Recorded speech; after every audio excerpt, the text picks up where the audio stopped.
Sir আমি কথা বলতে পারতেছি না তোদের জন্য স্যার আমি যদি এই চ্যাপ্টারটার নেম দিতাম আমি দিতাম জাস্ট সার্কুলেটরি সিস্টেম ব্লাড কথাটা এখানে আনতাম না কেন আনতাম না কারণ আমাদের বডিতে দুইটা আলাদা আলাদা সার্কুলেটরি সিস্টেম আছে কয়টা দুইটা first one blood circulatory system second one lymphatic system কয়টা তাহলে দুইটা বলেন blood circulatory system lymphatic system এখন আসেন এই যে ব্লাড বা লিম্ফ এগুলো কোন টিস্যুর আন্ডারে পড়ে connective tissue thank you sir আরেকটু পার্টিকুলার করে যদি কেউ ফ্লুইড কানেকটিভ টিস্যু কেউ কি ডিফাইন করতে পারবেন what is called fluid connective tissue একটু করে বলি স্যার আমাদের বডিতে চার ধরনের টিস্যু থাকে কয় ধরনের ইপিথেলিয়াল টিস্যু স্কিন ইপিথেলিয়াম স্কিনের নিচে মাংস তাহলে 2 নম্বরে আসবে মাসকিউলার টিস্যু মাংস বসে আছে হাড়টির উপরে বোনসের উপরে আর বোনস একটার সাথে একটা কানেক্ট হয়ে এন্টায়ার বডির ফ্রেমওয়ার্ক ফর্ম করেছে তার মানে 3 নম্বরে আসবে কানেকটিভ টিস্যু আর এই তিনটা টিস্যুকে যে কন্ট্রোল করছে সে হচ্ছে নার্ভ টিস্যু বা নার্ভাস টিস্যু এই হচ্ছে চার ধরনের টিস্যু তাহলে আজকে আমরা ডিসকাস করছি কানেকটিভ টিস্যুকে নিয়ে কাকে নিয়ে কানেকটিভ টিস্যু আবার 3 রকমের fibrous connective tissue, skeletal connective tissue and this is fluid connective tissue তাহলে এই চ্যাপ্টারটা কাকে নিয়ে ফ্লুইড কানেকটিভ টিস্যুকে নিয়ে এই পর্যন্ত সবার ক্লিয়ার হয়েছে তাহলে আমাদের স্টাডিটা কনফাইন থাকবে ফ্লুইড কানেকটিভ টিস্যুতে এবার আসেন আপনাদের কাছে জানতে চেয়েছিলাম যে who can say the definition of fluid connective tissue fluid connective টিস্যুর ডেফিনিশনটা একটু পরেই আমরা একটা ফেনোমেনা থেকে একটা ফ্যাক্ট থেকে বুঝে যাব চলুন ওই ফ্যাক্টের দিকে আস্তে আস্তে যাই আমরা ফার্স্ট অফ অল ব্লাড আমাদের বডির একটা অ্যালকালাইন ফ্লুইড কি ফ্লুইড যার পিএইচ ব্লাডের পিএইচ 7.35 থেকে 7.45 এভারেজে বলা হয়ে থাকে 7.40 ওকে তো অনেক সময় এটাও আসে এভারেজটাও আসে রেঞ্জটাও আসে ফর এক্সাম এমসিকিউতে তো এই কারণে সে একটা অ্যালকালাইন ফ্লুইড এবং ব্লাডের মেইন কাজ কি what is the function of blood অথবা what is the function of blood circulatory system lymphatic system পরে blood circulatory system nutrients oxygen পৌঁছে দেবে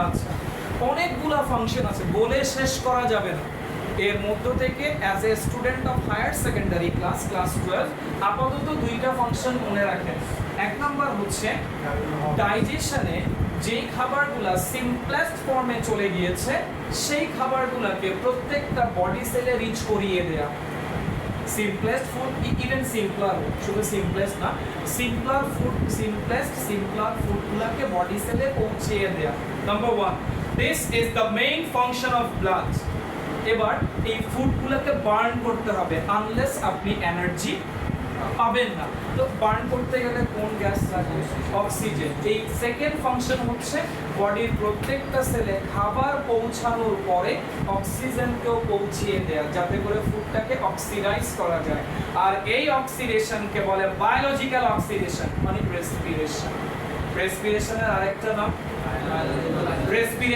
আরেকটা নাম বায়োলজিক্যাল অক্সিডেশন মনে রাখবেন বায়োলজিক্যাল অক্সিডেশন ওকে স্যার তাহলে এই দুইটা হচ্ছে ব্লাডের মেইন কাজ এছাড়া আরো অনেক কাজ আছে বলে শেষ করা যাবে না ফ্যাগোসাইটোসিস ব্লাড ক্লটিং এগুলো পরে অটোমেটিক্যালি সিরিয়ালি একটার পর একটা আসবে এখন আসেন তাহলে ব্লাডকে যখন আপনি ইন্ট্রোডিউস করবেন ব্লাড সার্কুলেটরি সিস্টেম বা ব্লাডকে যখন আপনি ডিফাইন করবেন ব্লাড হচ্ছে ফ্লুইড কানেকটিভ টিস্যু যার পিএইচ এত এবং যেটা বডি সেলের ফুডকে রিচ করিয়ে দেয় নট অনলি দ্যাট ফুডগুলোকে বার্ন করার জন্য অক্সিজেনকেও রিচ করিয়ে দেয় এরকম একটা লিকুইডের নাম হচ্ছে ব্লাড এবার আমরা ব্লাডের কম্পোনেন্টসগুলোকে সেপারেট করতে চাই we want to separate the different components of blood and because of this we have to take a machine, and the name of that machine is right centrifuge machine. কি machine?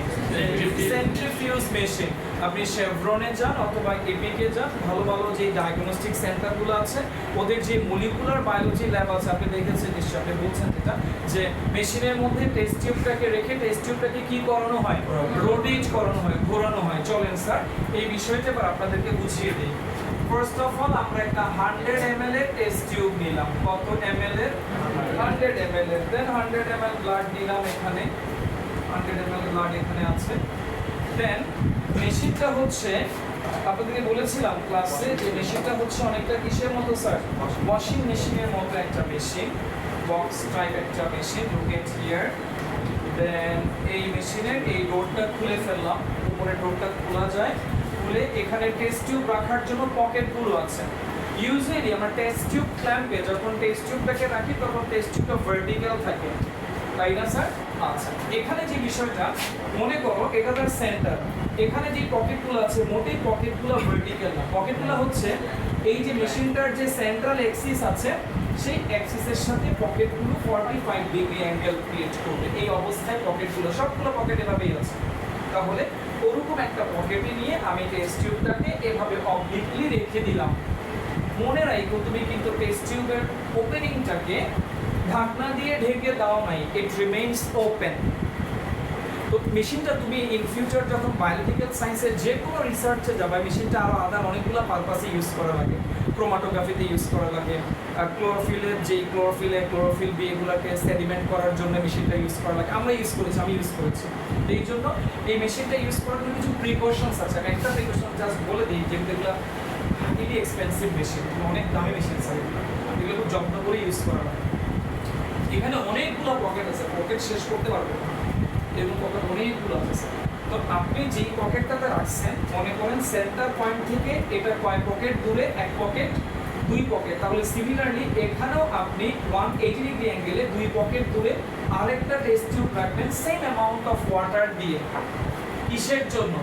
Both সাইডকে balance করার জন্য। বুঝাইতে পারছি? Otherwise machine নষ্ট হয়ে যাবে। তাহলে এটার মেইন প্রিপারেশনটা হচ্ছে আমি যেই পকেটে টেস্ট টিউবটাকে রাখবো সিমিলার কাইন্ড অফ সেম ডিস্টেন্সে সিমিলার কাইন্ড অফ আরেকটা টেস্ট টিউব রাখবো তার ঠিক 180 ডিগ্রি অ্যাঙ্গেলে। দেন ডোর লাগিয়ে দিলাম, এখানে ডিজিটালি সব কিছু আছে আপনি সেট করে দিবেন, মেশিন অটোমেটিক চলবে, অটোমেটিক একটা স্টেজে গিয়ে বন্ধ হয়ে যাবে। তো ইউজুয়ালি আমরা এই প্যারামিটারে মেশিনটাকে চালাই। মেশিনটা পার মিনিটে এই যে ভেতরের যেই বক্সটা আছে টেস্ট টিউব বক্স, এটা পার মিনিটে রোটেট করবে কত টাইম? 3000 Times per minute. এভাবে করে এটাকে আপনি হাফ অ্যান আওয়ার পর্যন্ত রোটেট করাবেন, ঠিক আছে? এটা ইউজুয়াল আর কি, এর থেকে স্পিডও করানো যেতে পারে, এর থেকে কমও করানো যেতে পারে স্যার। ইউজুয়ালি আমরা এটা ম্যানুয়ালি এভাবে সেট করে দিলে অটোমেটিক এই প্যাটার্নে সেটিং হয়। তার মানে টেস্ট টিউবটাকে রোটেট করানো হচ্ছে ব্লাড দিয়ে, তাই না? Centrifuge, FUGE, centrifuge machine. এখন আসে না স্যার, এই যে মেশিনটা একবারও কি আপনাদের মাথায় প্রশ্ন আসে না যে স্যার ব্লাডটা তো ঢুকে দিলাম না, ব্লাড পড়ে যাবে না মেশিনের মধ্যে? সেন্ট্রিফিউগাল ফোর্স এটা জানেন আপনারা, তারপর একটু করে আপনাদেরকে বুঝাই। সেন্ট্রিফিউগাল ফোর্স তো ফিজিক্সে আছে, আপনারা পড়ছেন। আমি এটাকে এভাবে বুঝাই, আমার জায়গা থেকে এভাবে বুঝাই যে লম্বা একটা কাপড় নিলাম, কাপড়ের এক মাথায় আমি একটা স্টোন বাঁধলাম আর কাপড়ের আরেক মাথা আমার হাতে, দেন কাপড়টাকে আমি ঘুরাচ্ছি জোরে জোরে। একটা স্টেজে স্টোনটা কাপড় থেকে খুলে গেল, আমার দিকে আসবে না, দূরে কোথাও ছিটকে পড়বে। এই যে দূরে কোথাও ছিটকে পড়বে বিকজ অফ সেন্ট্রিফিউগাল ফোর্স। বুঝতে পেরেছেন? তো টেস্ট টিউবকে আপনি যখন 45 ডিগ্রি অ্যাঙ্গেলে এভাবে করে রোটেট করাচ্ছেন, ভেতরের যে ম্যাটেরিয়ালসগুলো আছে তারাও কি করতে চায়? দূরে ছিটকে পড়তে চায়। দূরে তো ছিটকে পড়তে পারে না, তারা তখন তলানি পড়ে। টেস্ট টিউবের ভেতরে এগুলো কি পড়ে? সেডিমেন্টেশন হয়। বুঝাইতে পারছি স্যার? এই কারণে ঢাকনা দেওয়ার দরকার নাই, কারণ ভেতরে লিকুইড থেকে শুরু করে যা কিছু আছে সব কিছুর প্রেশার কোন দিকে? টেস্ট টিউবে নিচের দিকে, এই জন্য আপনার ঢাকনা দেওয়া লাগবে না। ওকে স্যার, এবার আসেন সেপারেট করার পরে আমরা দেখতে পাচ্ছি নিচের দিকে মোটামুটি আইডিয়া করতে পারবেন যে নিচের দিকে ব্লাডের মধ্যে যে পার্টিকেলগুলো ছিল they are called blood corpuscle. Blood এই সবগুলা ব্লাড সেলগুলার তলানি পড়ছে। এর মধ্যে আছে আরবিসি, এর মধ্যে আছে ডাব্লিউবিসি, এর মধ্যে আছে প্ল্যাটিলেটস। ঠিক আছে, এটার পরিমাণ 45%। আর উপরে কতটুকু থাকলো? এইটাই হচ্ছে ব্লাডের ম্যাট্রিক্স। এই ম্যাট্রিক্সকে বলে প্লাজমা। ব্লাডের ম্যাট্রিক্সকে বলে প্লাজমা। দেখতে অনেকটা ইউরিনের কালার, ইয়েলো কালার, ইউরিনের কালারের মতো দেখতে। বুঝাইতে পারছি? তাহলে ফ্লুইড কানেকটিভ টিস্যুর ডেফিনিশন হচ্ছে যেই টিস্যুতে সেলের পরিমাণ কম কিন্তু ম্যাট্রিক্সের পরিমাণ বেশি, এরকম টিস্যুকে বলে fluid connective tissue. The tissue, the animal tissue, where the number or where the amount of cells are less than the amount of what's plasma or matrix are higher. Such a tissue is called what? Fluid connective tissue. Matrix is higher and the number of cells are less. এরকম টিস্যুকে বলে কি? এরকম connective টিস্যুকে কি বলে? Fluid connective tissue. নিতে পারছি? এটা একটু চিন্তা করার বিষয়। ম্যাট্রিক্স যদি বেশি না থাকে সেলগুলো সহজে সেখানে ভেসে বেড়াতে পারবে না। এই জন্য সেলের পরিমাণ কি হইতে হবে? কম হইতে হবে, ম্যাট্রিক্সের পরিমাণ বেশি হইতে হবে। বুঝছেন? এবার আসেন স্যার, প্লাজমা নিয়ে একটু স্টাডি করব, এরপরে আরবিসি, ডাব্লিউবিসি, প্ল্যাটিলেটস এর দিকে চলে যাব। ডিয়ার স্টুডেন্টস, প্লাজমা এন্টায়ার ব্লাডের 55% and this is called the matrix of blood. এটার মধ্যে পানির পরিমাণ, যেটা বোর্ড এক্সামে আসে একটা কমন কোয়েশ্চেন, প্লাজমার মধ্যে ওয়াটারের পার্সেন্টেজ কত? কত? 90 থেকে 92%। প্লাজমার মধ্যে পানি কত? 90 থেকে 92%। যেই ফ্লুইডের 90 থেকে 92% ওয়াটার, তাকে তো অলমোস্ট ওয়াটারই বলা যায়, কি বলেন? তাহলে লেফট থাকলো আর কত পার্সেন্ট? 8 to 10%। এই 8 to 10% কি সেটা এবার বোঝাচ্ছি তোমাদের, খুব মনোযোগ দিও। এই ব্লাডটা কোনো না কোনো পার্সনের বডি থেকে তো নেওয়া হয়েছে, কি বলেন স্যার? আচ্ছা, এই ব্লাডের মধ্যে আপনি যে খাবারগুলো টেক করেছেন সেই খাবারগুলোর সিম্পলেস্ট ফর্ম আছে, সব সময়ই থাকবে। তার মানে এই খাবারের মধ্যে আপনি ফুড পার্টিকেল, এই যে 8 to 10% আছে, এই 8 থেকে 10% এর মধ্যে ফুড পার্টিকেলগুলো আছে। নাম্বার 1 কার্বোহাইড্রেট আছে, প্রোটিনস আছে, কিছু পরিমাণে লিপিড আছে। নাম্বার 1। নাম্বার 2, 4টা ইম্পর্টেন্ট প্লাজমা প্রোটিন পাবেন। কয়টা? 4টা। এই 4টা প্লাজমা প্রোটিনের নাম অবশ্যই মনে রাখা লাগবে। অ্যালবিউমিন, এগুলোকে বলে প্লাজমা প্রোটিন। কি sir? Plasma protein. Albumin, globulin, prothrombin, fibrinogen,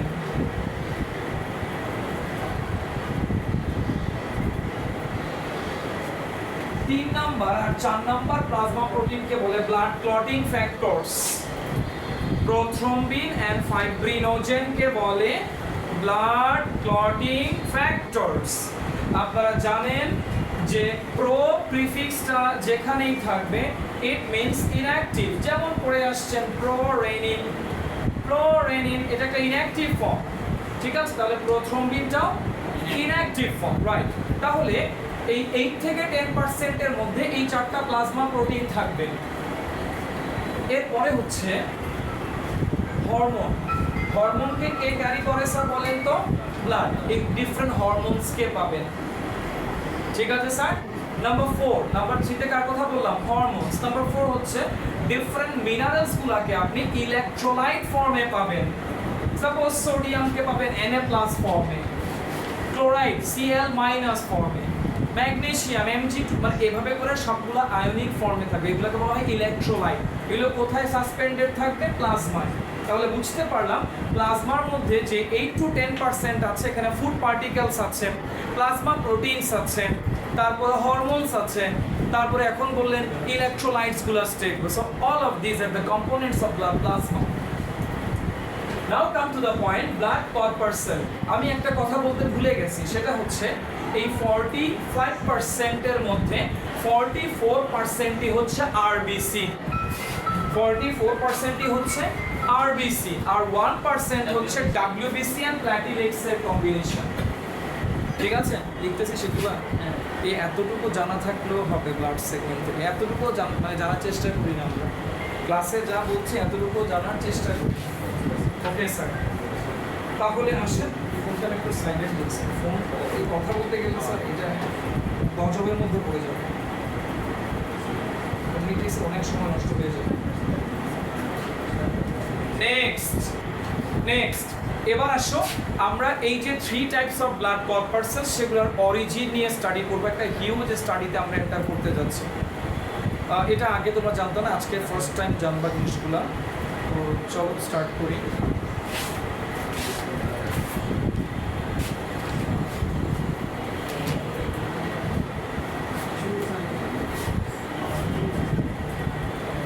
এখনকার টপিকটার নাম হচ্ছে origin of blood cells. Origin of কি বললাম?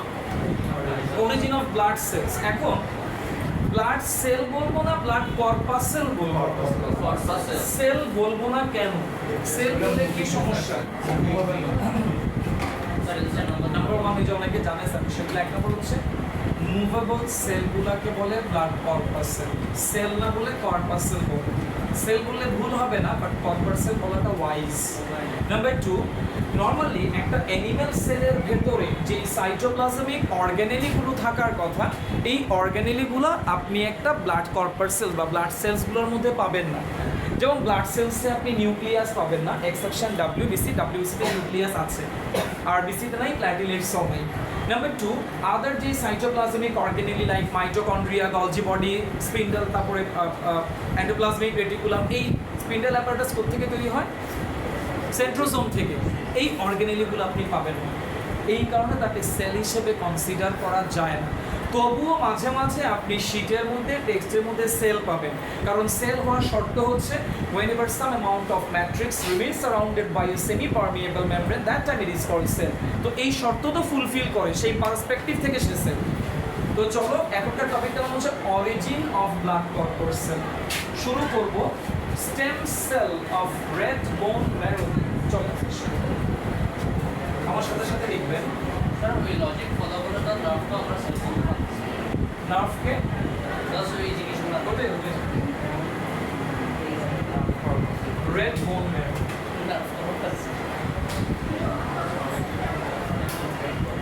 আমার সাথে সাথে লিখবেন স্যার, অনেকগুলো লিখা।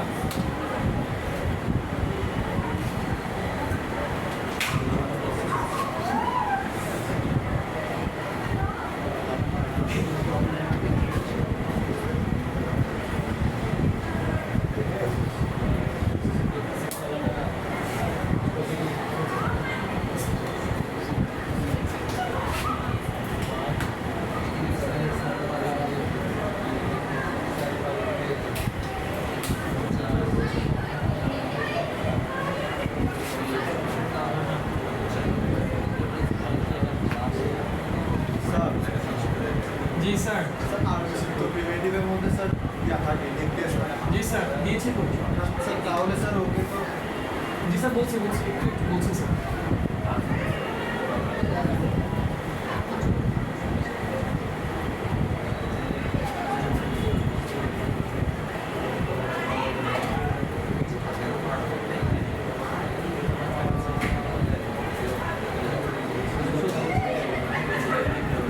স্যার, আমরা কি ব্লাড ক্যান্সার করছি?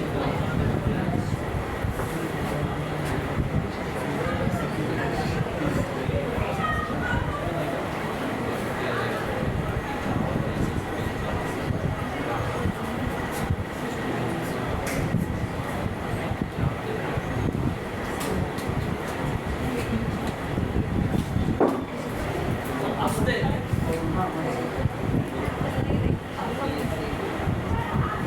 আমার ফোন করে একটু যাবে।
Stem cell of our red bone marrow. সবগুলো কি স্যার সেম?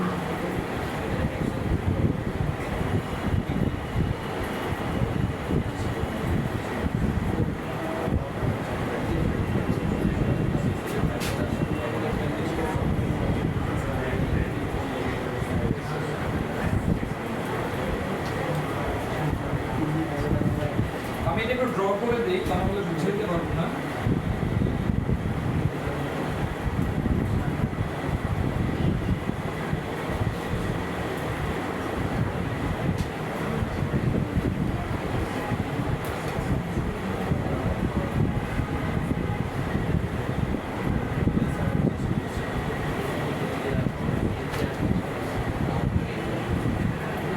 স্যার লিম্ফোব্লাস্ট না ব্লাস্ট?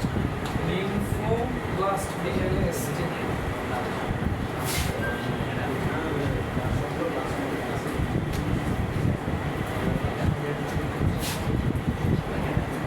স্যার শুরু করছি, আশা করি লেখা হয়ে গেছে। তো আমরা এই পার্টটা ইউজ করছি, নেক্সট পার্টে যাচ্ছি স্যার। শেষ না লেখা? হ্যাঁ স্যার। শিখি রে স্যার তাড়াতাড়ি তাড়াতাড়ি সব সব। আচ্ছা, আমি ঠিক 1 মিনিট পরে ডেসক্রিপশনে যাব। ঠিক রেস্ট ওয়াচ দেখা 1 মিনিট পরে। স্যার গ্রাউন্ডে ইনিশিয়ালি স্টেম সেল আসে তাহলে স্টেম সেল থেকে আমরা নিউরন ব্যবহার করি। ওই স্টেম সেলটার নাম হচ্ছে এমব্রায়োনিক স্টেজে। তো স্যার আপনি কখনই রিসার্চ করতে পারবেন না। কোনো একটা এলিমেন্টের এমব্রায়োনিক স্টেজে গিয়ে হিউম্যানকে নিয়ে রিসার্চ করা যাবে না। ওই মানে মাদার উম্বে যখন থাকে তখনই আমাদের এই সেলটা স্টেম সেলটা ডেভেলপমেন্ট হয়ে যায়। ঠিক আছে, একোডাম আর কি, একোডাম থেকে একটা সাইজের টেকনোলজি পসিবল। পসিবল। এই স্টেজে এসে কোনো কিছু ইম্পসিবল না স্যার। মানে কিছু কিছু কিছু কিছু হ্যাঁ আছে স্যার, কিছু মানে জায়গায় ফর্মেটের কিছু রুলস আছে যেগুলো আমাকে মেনে চলা লাগে। যে হিউম্যানের উপরে যে কোনো ধরনের জেনেটিক্যাল রিসার্চ কিন্তু ফর্মেটেড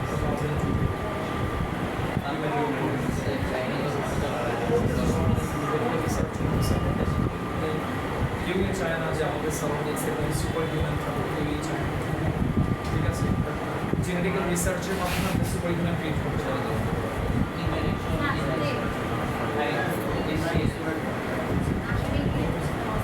হ্যাঁ অবশ্যই করতে দেন আচ্ছা পরে পরে পরে পরে ডিসকাস করবো। জি স্যার, 1 মিনিট ওভার, ডেসক্রিপশনে যাচ্ছি স্যার। স্যার সবাইকে এখন বোর্ডে কনসেন্ট্রেট করা হবে। এই লেখাগুলো আমার সাথে সাথে কিন্তু স্টার্ট করা যায়, বাট আমি যখন লেখাগুলো বসে গল্প করি যারা পরে লিখতেছো। স্যার শুরু, stem cell of red bone marrow. আমরা প্রথমে একটা বোনের নাম জানি, elongated bones of human body. এই বোনটার নাম হচ্ছে হিউমেরাস। হিউমেরাস দেন যখন সেলুল দেওয়া হচ্ছে, ভেতরের বোনটা হচ্ছে রেডিয়াস, বাইরের বোনটা হচ্ছে আলনা, বাইরেরটা আলনা। ঠিক আছে, and this is the longest bone of human body, femur. ফিমারের পরে সামনের দিকের যে বোনটা এটা হচ্ছে টিবিয়া, পেছনে একটা ফিবুলা। মনে থাকবে sir? So these are the longest bone of human body. এই বোনগুলোকে ফোকাস করলাম কেন? কারণ এই বোনগুলোর ভেতরে ম্যারো ক্যাভিটি আছে। বোনগুলোর ভেতরে ম্যারো ক্যাভিটি আছে। কোরবানির পরে যখন এই গরুর পাগুলোকে প্রিপেয়ার করা হয়, আপনি দেখবেন যে গরুর পা খাওয়া যখন হচ্ছে সকালের দিকে, এই বোনসগুলোকে নিয়ে প্লেটের সাথে খুব জোরে বের হয় না কেন, ঠ্যাং ঠ্যাং করে বাড়ি মারতে মারতে প্লেট ভেঙে ফেলে। তো প্লেট ভেঙে ফেলুক সে তো সমস্যা নাই, প্লেট ভাঙলে প্লেট কেনা যাবে।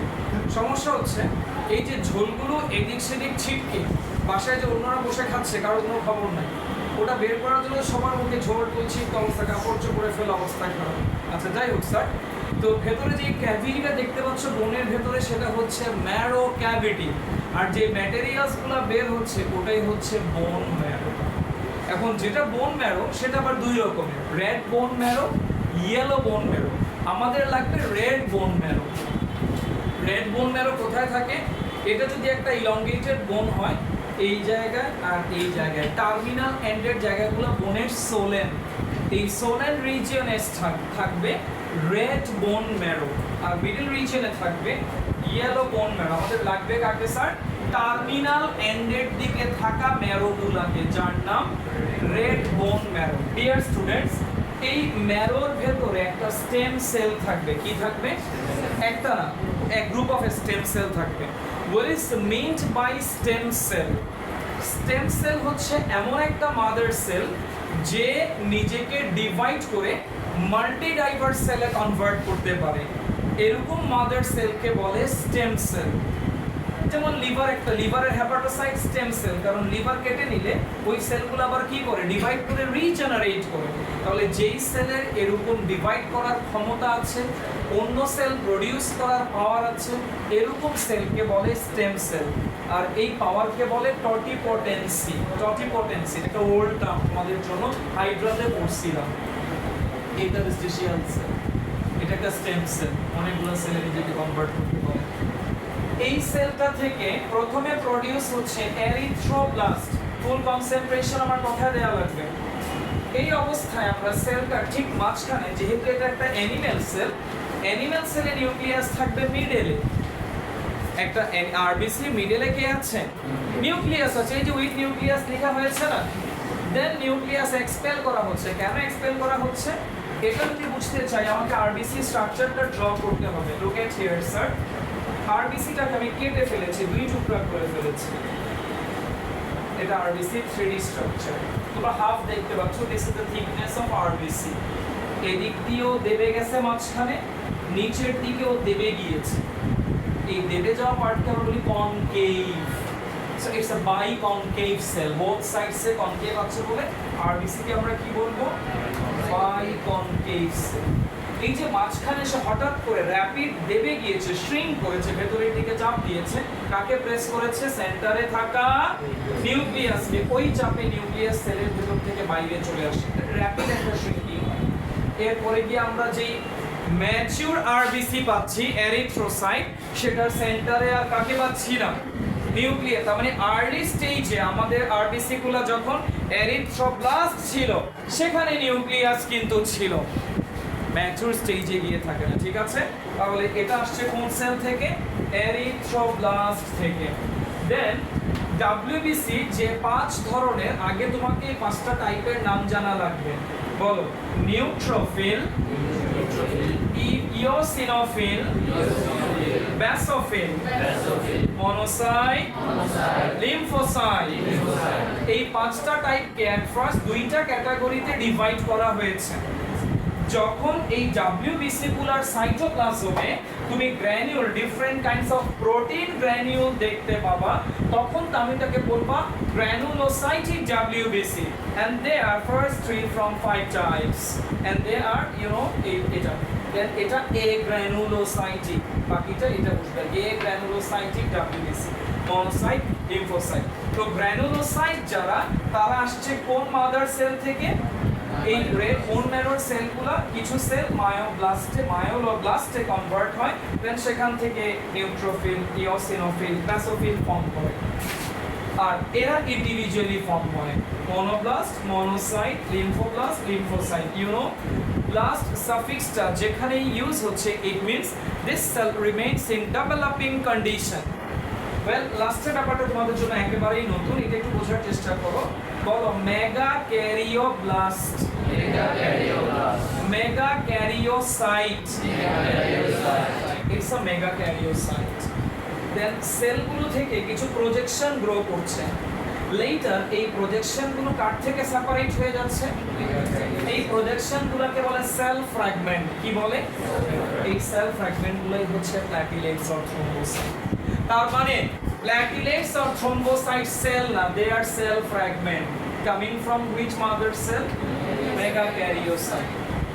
এবার আমরা এগুলোর ফাংশনে যাব একটা করে। পাঁচটা 6টা 7টা সেলের সবকিছু আজকে পড়ার পরে তারপরে ছুটি হবে। তো চলেন আমরা একটা করে স্টার্ট করি প্রথমে। স্যার এখানে সেল রিলেটেড যে স্টাডিগুলো আজকে শেষ হয়ে যেতে হবে, জয়টাই বাজুক স্যার, শেষ হইতে হবে। নেক্সট ক্লাস থেকে হার্টে এন্টার করতে হবে, হার্ট রিলেটেড স্টাডিতে। একটা চ্যাপ্টারকে আপনারা যেই প্যাটার্নে টেনে নিয়ে যাচ্ছেন, এই প্যাটার্নে শেষ করতে গেলে এই চ্যাপ্টারটা শেষ করতে হবে 10 থেকে 12টা ক্লাসে। তো 10 থেকে 12টা ক্লাস মানে এক চ্যাপ্টার 1 মাস। এটা হয় নাকি স্যার? আমাদের টার্গেট থাকার আগে মাসে 2টা করে চ্যাপ্টার, এই প্ল্যানে যাওয়া লাগে। আপনাকে হিসাব রেখে যেটা লেকচার নাম্বার 1 সবগুলা চ্যাপ্টার, এটা একটু বড় চ্যাপ্টার স্যার, এখানে 6টার জায়গায় 7টা ক্লাস লাগতে পারে এই পর্যন্ত। এর থেকে যাতে বেশি না যায়, বেশি গেলে স্যার টাইম আমাদের বাড়াইতে হবে ক্লাসের ডিউরেশন। দরকার হলে 8:30 পর্যন্ত যাওয়া লাগবে, কিছু করার নাই স্যার, নাহলে সিলেবাস শেষ হবে না। অন্যান্য ব্যাচটা এগিয়ে যাচ্ছে স্যার, অন্য ব্যাচগুলোতে আপনার স্যার থাকবে, বেশি করে থাকবেন না, সেটা স্যার সাইমালটেনিয়াসলি মুভ করতে হচ্ছে, পারছি না আমরা পিছিয়ে আছি, 8 ব্যাচ আমরা পিছিয়ে আছি। এনিওয়ে স্যার শুরু করতেছি স্যার আরবিসি দিয়ে। সেল কয়টা টোটাল এখানে? 7টা। কেমনে 7টা? এই 5টা 6টা 7টা প্ল্যাটিলেটস। চলেন স্যার শুরু করি। প্রথমে আসেন আরবিসি নিয়ে। আমাদের এখনকার ডিসকাশন কাকে নিয়ে? রেড ব্লাড পারপার সেলসকে নিয়ে। এটার আরেকটা নাম এরিথ্রোসাইট। আসলে ব্লাড মানেই স্যার আরবিসি, ব্লাড মানেই আরবিসি। বলছি একটু পরে বলছি স্যার। যখন এই যে একটু আগে আপনারা ব্লাড পারপার সেল দেখলেন, 45%-এর মধ্যে 44%ই কি স্যার? আরবিসি। যখন ক্লাস 6-7 এ ছিলাম প্রথমবারের মতো জানলাম যে রক্তের রং লাল due to presence of RBC, red blood. Class 6-7 এ তো ওই সময় জানলাম যে রক্তের মধ্যে একটা একটা কর্পাসেল আছে, একটা সেল আছে যার নাম এরিথ্রোসাইট। এর কারণে নাকি ব্লাডের কালার রেড। আর একটু বড় ক্লাসে যখন উঠলাম তখন জানলাম আরবিসির ভেতরে একটা পিগমেন্ট আছে, যে পিগমেন্টটার নাম হিমোগ্লোবিন। হিমোগ্লোবিনের কারণে ব্লাডের কালার রেড। ঠিক আছে স্যার? তাহলে আরবিসি একটা বাইকনকেভ সেল, নাম্বার 1। নাম্বার 2, এটা ল্যাক অফ নিউক্লিয়াস। নাম্বার 3, এটার ভেতরে যে সাইটোপ্লাজম আছে, এটা সাইটোপ্লাজম, এখানে কি আছে? Innumerable number of HB4। Haemoglobin মলিকুলের ফর্মুলা কি? HB4। এরকম কতগুলো হিমোগ্লোবিন আছে? 28 কোটি। কত ক্রোর? 28 ক্রোরস। মনে থাকবে অ্যাপ্রক্সিমেটলি, গুগল করলে 30 ক্রোরস দেখাবে, বাট মেডিকেল সায়েন্সের যে বইগুলো আছে সেখানে 28 ক্রোরস লেখা আছে, এন্ড আই থিংক ওটাই অ্যাপ্রোপ্রিয়েট। তাহলে একটা আরবিসির ভেতরে হিমোগ্লোবিন মলিকুলের নাম্বার অ্যারাউন্ড 28 ক্রোরস। আচ্ছা, এবার আসো, একটা হিমোগ্লোবিন মলিকুল সর্বোচ্চ ম্যাক্সিমাম 4টা অক্সিজেন মলিকুলকে কি করতে পারে? টেম্পোরারিলি বাইন্ড করতে পারে। টেম্পোরারিলি বাইন্ড করে সে বানায় 4HbO2, যার নাম অক্সিহিমোগ্লোবিন।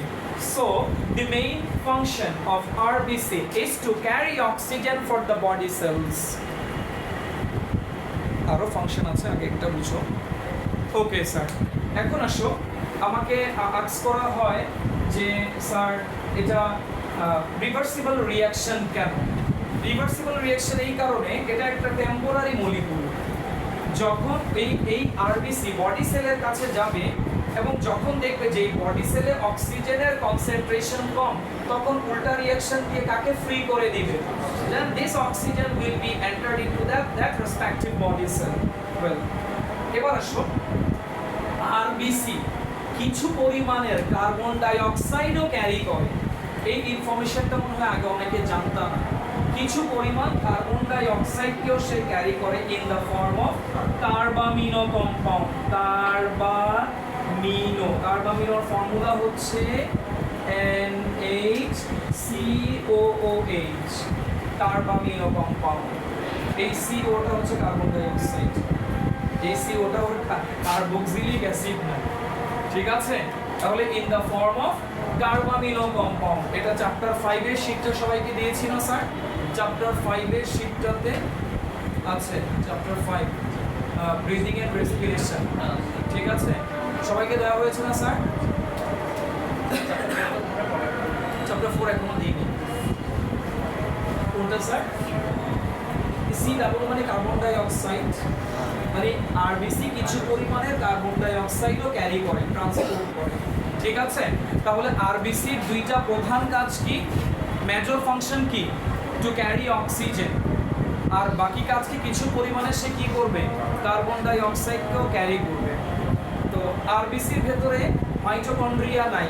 কে নাই? মাইটোকন্ড্রিয়া নাই। আচ্ছা, মাইটোকন্ড্রিয়া থাকলে কি হবে আরবিসির ভেতরে? পাওয়ার সে এই যে আরবিসি বডি সেলের জন্য যে অক্সিজেন ক্যারি করে নিয়ে যাচ্ছে, সেই অক্সিজেনে ভাগ বসাবে।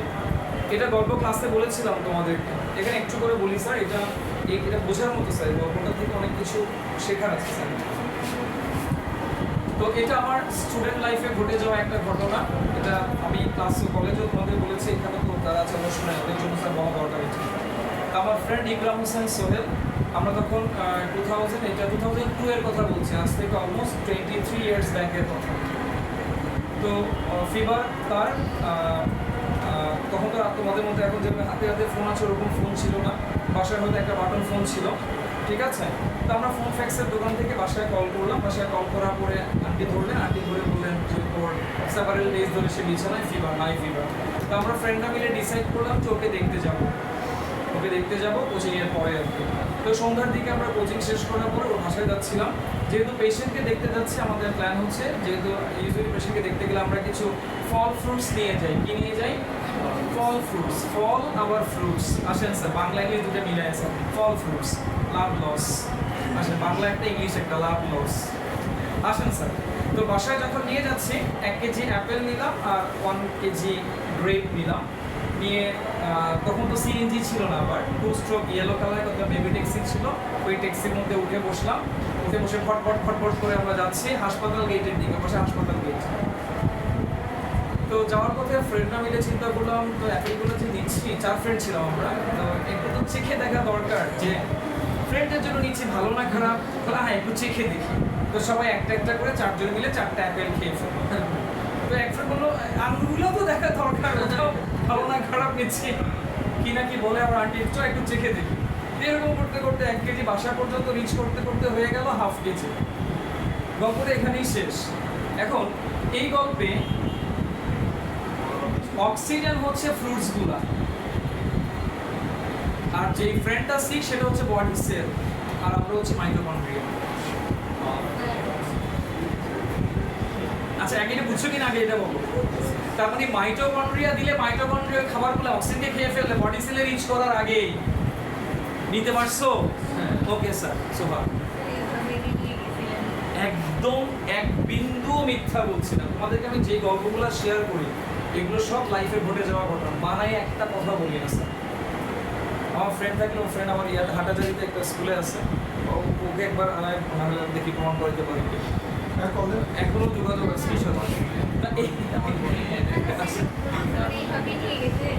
এইভাবে খেয়ে দিয়ে হ্যাঁ নিয়ে গেছি, ধরে নিয়ে গেছি। আঙুল বলতে গেলে ছিলই না, সবগুলা মিলে ধপা গপ মিলে।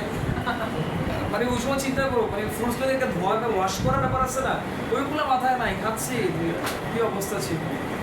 এখন এইভাবে ওয়াশ না করে খাও, সাথে সাথে পেট নরম হয়ে যায়, লুজ মোশন কন্টিনিউয়াস, বদনা হতে। Okay, come back sir, next পার্টে যাই স্যার।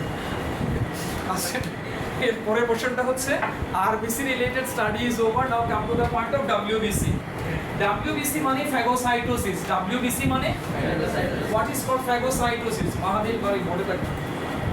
এটা একটা ব্যাকটেরিয়াম, এটা একটা ব্যাকটেরিয়া না, ব্যাকটেরিয়াম কনসি বোর্ডে থাকে।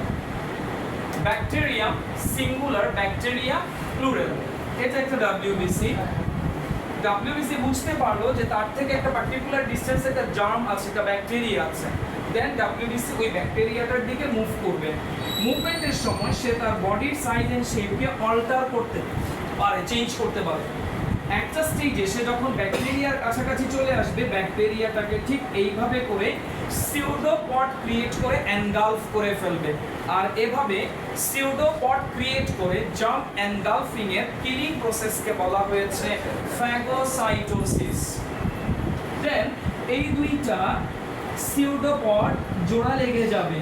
সিউডো মানে ফলস, ফেক, পড মানে ফুড, ফলস ফুড, ঠিক আছে। দেন একটা ভ্যাসিকল ক্রিয়েট করবে, এই ভ্যাসিকলটার নাম হচ্ছে ফ্যাগোজোম। ফ্যাগোজোম। WBC এর ভেতরে আছে লাইসোসোম, এই যেটা লাইসোসোম, এগুলো lysosome.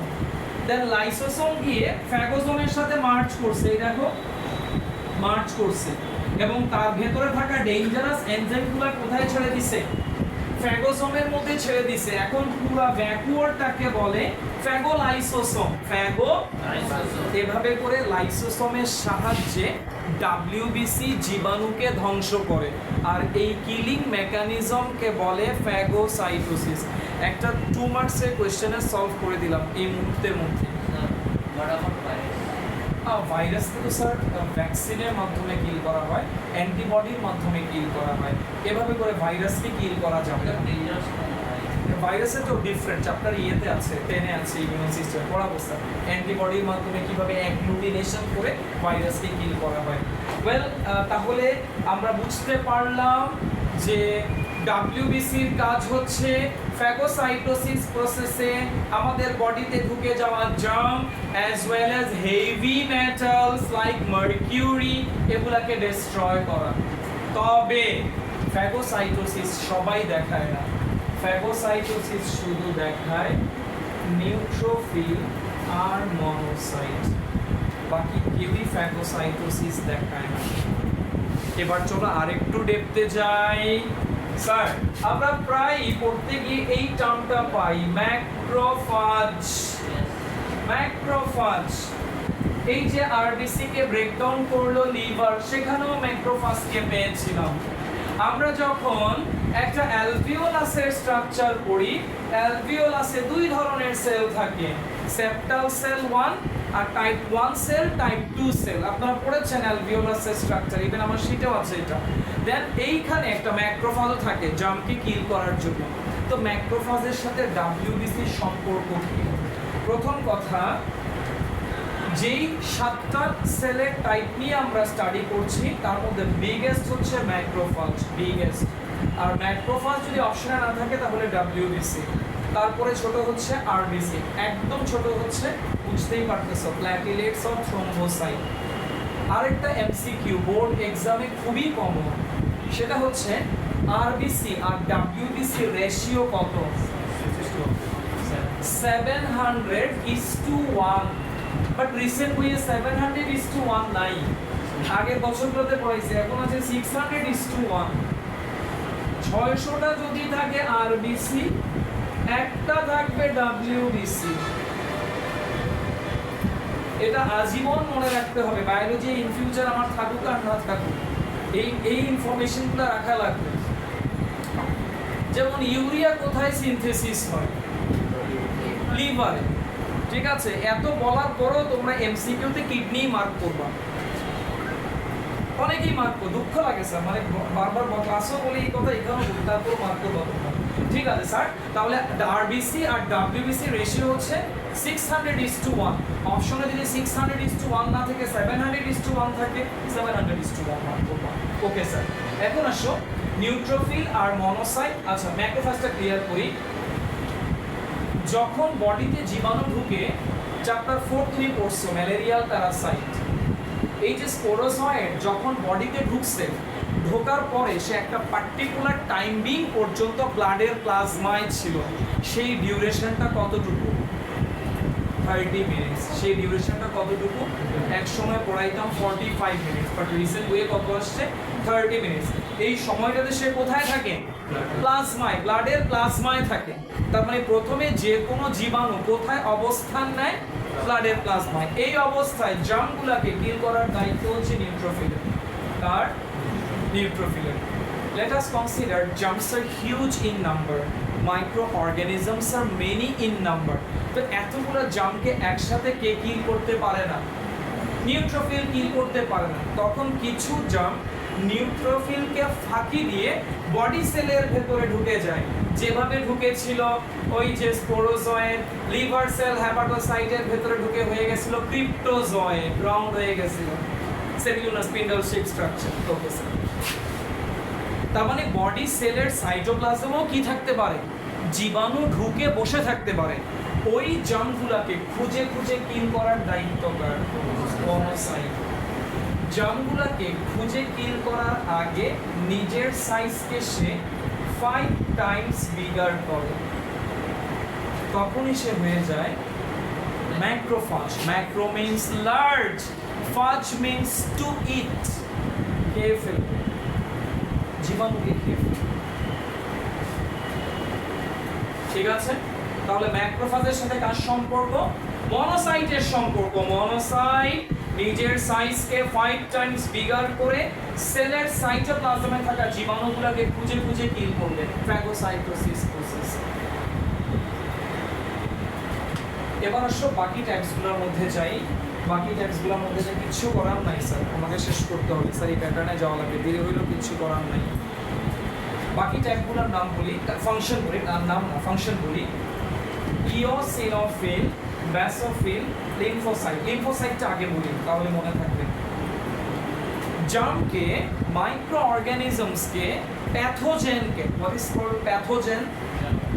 Disease creating microorganisms are called pathogen. কি বললাম? disease creating organisms are microorganisms are called pathogen. Well, এখন মনে করো একটা জার্মকে দুইভাবে মারা যায়। একটা হচ্ছে ফ্যাগোসাইটোসিস করে তার কাছে গিয়ে তাকে কিল করে মারলাম, ব্যাপারটা তাকে ছুরি মেরে ফেললাম কাছে গিয়ে। আর একটা হচ্ছে ছুরি মেরে মারবো না স্যার, স্নাইপার দিয়ে জাস্ট একটা বুলেট থ্রো করে দিলাম দূর থেকে। ঠিক আছে স্যার, এই বুলেটটাই হচ্ছে লিম্ফোসাইট থেকে প্রডিউস হওয়া অ্যান্টিবডি। অ্যান্টিবডি, তাহলে অ্যান্টিবডি কে সিনথেসিস করে? লিম্ফোসাইট। কে সিনথেসিস করে? আচ্ছা, অ্যান্টিবডি কি? What is antibody? ওয়ান মার্কে আসবে সাপোজ। এখন তো অ্যাটলিস্ট এইটা তো লেখা যাবে, antibody is a chemical which is synthesis from lymphocyte which is used to kill the germs. এইটা তো অ্যাটলিস্ট লেখা যায়। এটা লেখা যাবে না? এটা লিখলে তো 1 এ 1 পাবেন। আপনি যা লিখছেন তা রং না তো, তো একটু ডিটেইল জানেন। অ্যান্টিবডি মানে একটা প্রোটিন। অ্যান্টিবডি মানে, so chemically it is made up of amino acids. আমাদের বডিতে যতগুলো জার্ম ঢুকে, জার্মসগুলোকে বলে অ্যান্টিজেন। জার্মগুলোকে বলে, আর অ্যান্টিজেনের এগেইনস্টে যে কাজ করবে, অ্যান্টি মানে এগেইনস্ট, বডি মানে অ্যান্টিজেন। অ্যান্টিজেনের এগেইনস্টে কাজ করে বলে তার নাম হইছে অ্যান্টিবডি। ঠিক আছে, জার্মকে গিয়ে কিল করবে, দূর থেকে কিল করবে, লিম্ফোসাইট সিনথেসিস করে ছেড়ে দিবে, এটা বুলেট দিয়ে তাকে কিল করে ফেলবে। ঠিক আছে, তার মানে জার্মকে দুইভাবে কিল করা যায়। তাহলে লিম্ফোসাইটের ফাংশনে জেনে গেলেন। এবার আসেন ইওসিনোফিল, ব্যাসোফিল। অনেকে চিংড়ি খেলে, অনেকে চিংড়ি মাছ বলে, চিংড়ি মাছ খেলে। চিংড়ি মাছ হয় কীভাবে? ঠিক আছে স্যার, আর্থ্রোপোডা মেম্বার। আচ্ছা, যাই হোক স্যার, অনেকে এটা টেক করতে পারে না, অ্যালার্জেনিক ডিফারেন্ট প্রবলেম আছে, গায়ে র্যাশ উঠে, ইচিং হয়, চুলকানি হয়, চিংড়ি খেতে পারে না। তো এইরকম কিছু খাবার আছে, কথা শোন শামস, কথা শোন, এইরকম খাবারগুলোর মধ্যে কিছু অ্যালার্জেনিক ম্যাটেরিয়ালস আছে। এই অ্যালার্জেনিক ম্যাটেরিয়ালসগুলোর এগেইনস্টে ফাইট করার জন্য অ্যান্টি অ্যালার্জেন প্রিপেয়ার করবে ইওসিনোফিল। কি প্রডিউস করবে? Anti allergens, anti allergen, জিইএন, anti allergen produce করবে, যেটা এই ধরনের অ্যালার্জেনিক ম্যাটেরিয়ালসের এগেইনস্টে ফাইট করে আপনাকে হেলদি রাখবে।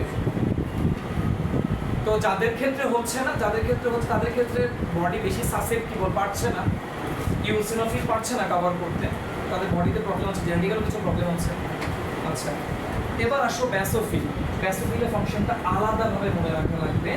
নাম্বার 1 হেপারিন, লিখো আমার সাথে সাথে, heparin.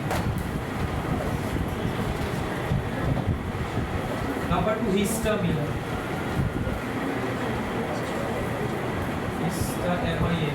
Histamine. Sorry, histamine is histamine chemical, জি স্যার অ্যান্টিহিস্টামিন হিস্টামিন এগেইনস্টে কাজ করে। আসেন স্যার বলতেছি, প্রথমে আসেন তাহলে আমাদের এখানে লেখা লাগবে যে ব্যাসোফিল দুইটা কেমিক্যাল সিনথেসিস করে, একটার নাম হ্যাপারিন আর একটার নাম হিস্টামিন। তাহলে এই দুইটা কেমিক্যাল সিনথেসিস করা কার ফাংশন? ব্যাসোফিলের ফাংশন। এবার আসো প্রত্যেকটা কেমিক্যালের কাজ ফাংশন জানি। ভাইবা বোর্ডে, এইচএসসি এর ভাইবা বোর্ডে তুমি একটা কোয়েশ্চেন ফেস করবাই কেউ না কেউ ফেস করবে। সেটা হচ্ছে কেটে গেলে, বডির সামান্য অংশ একটু কেটে গেলে ব্লাড ক্লট করে, রক্ত জমাট বাঁধে। তো এই ব্লাড কোয়াগুলেশনটা কেন ব্লাড ভ্যাসেলসের ইনসাইডে হয় না? এটা দুইটা কারণ। এক নাম্বার হচ্ছে due to presence of heparin in blood plasma which is synthesized from basophil of granulocytic WBC. হ্যাপারিনের কারণে, হ্যাপারিন হচ্ছে এমন একটা কেমিক্যাল যে ব্লাড ভ্যাসেলসের ইনসাইডে ব্লাডকে ক্লট করতে দিবে না। এটা main reason for not to clot the blood inside the blood vessel. আর সেকেন্ড রিজনটা হচ্ছে because of continuous flow of blood. Blood কখনো স্ট্যাগনেন্ট থাকে না। হ্যাঁ, চামড়ায় চাপ পড়ছে, চামড়ার নিচে রক্ত জমাট বেঁধে গেছে, এটা ছাড়া তো ডিফারেন্ট কেস অ্যাক্সিডেন্ট। এটা ছাড়া নর্মাল কেসে ব্লাড কখনো বডির কোনো জায়গায় কি থাকে না, স্ট্যাটিক থাকে না, ইমমোবাইল থাকে না।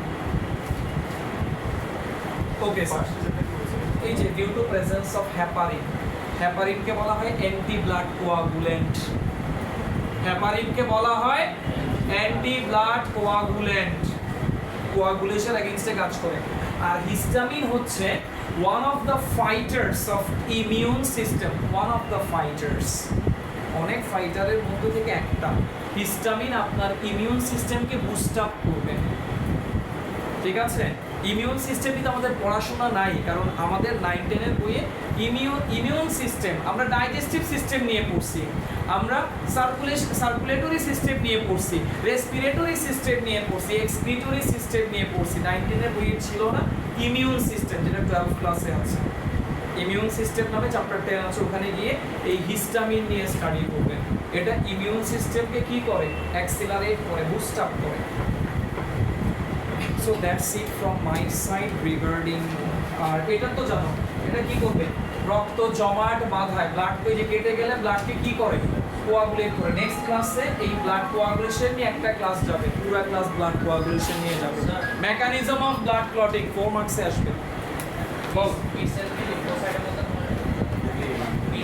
বি সেল মানে কি? বি সেল বলি, টি সেল বলি, কি মানে কি?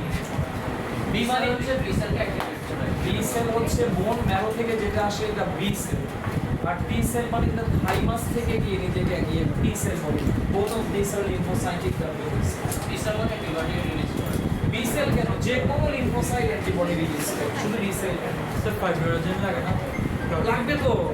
বললাম না যে কই প্রোথ্রম্বিন ফাইব্রিনোজেন কই বলো, বুঝতে পারছি? বললাম না লাস্টের দুইটা ব্লাড ক্লটিং ফ্যাক্টর প্লাজমা প্রোটিনের অ্যালবুমিন, গ্লোবিউলিন, প্রোথ্রম্বিন বলে কি এখানে সব করে বলছি, আগে ছিল তো মনে হয় চারটা প্লাজমা প্রোটিনের মধ্যে লাস্ট দুইটা হচ্ছে ব্লাড ক্লটিং ফ্যাক্টর। ডেনড্রিটিক সেল কোথায় বলছে? ডেনড্রিটিক সেল। স্যার বন্ধ করতে হবে না?